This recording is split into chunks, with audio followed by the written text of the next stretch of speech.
Salah satu cara untuk mengurai kemacetan dengan membuat simpang jalan pertemuan antara jalur kendaraan.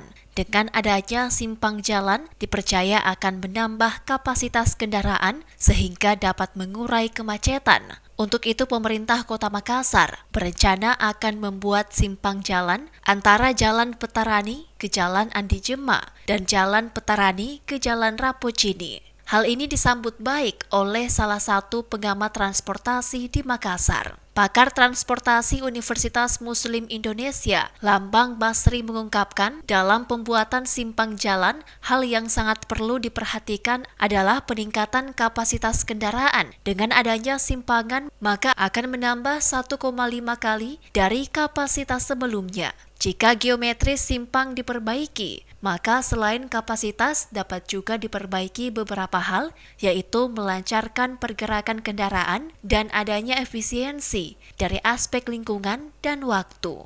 Untuk di daerah yang dijadikan simpang, menurut Pemkot Makassar, Lambang Basri memprediksi akan dibuat simpang dengan manajemen kanalisasi karena antara Jalan Petarani dan Andi Jema maupun Jalan Rapocini berbeda tipe jalan sehingga yang paling memungkinkan adalah tipe manajemen kanalisasi. Iya, sebetulnya kalau simpang itu yang perlu diperhatikan itu adalah peningkatan kapasitas ya. Jadi kalau kapasitasnya sekarang adalah 3.000 atau 4.000 SMP per jam, maka dengan manajemen persimpangan itu biasanya ditingkatkan 1,5 kalinya ya. Tapi itu tergantung dari pola manajemennya, apakah itu traffic light, apakah itu kanalisasi, apakah itu bundaran ya.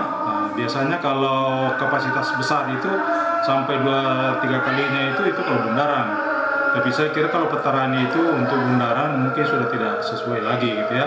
Karena satu jalan mayor, satu jalan minor, dan antara mayor dengan minor itu kelasnya beda sekali, lebarnya beda sekali.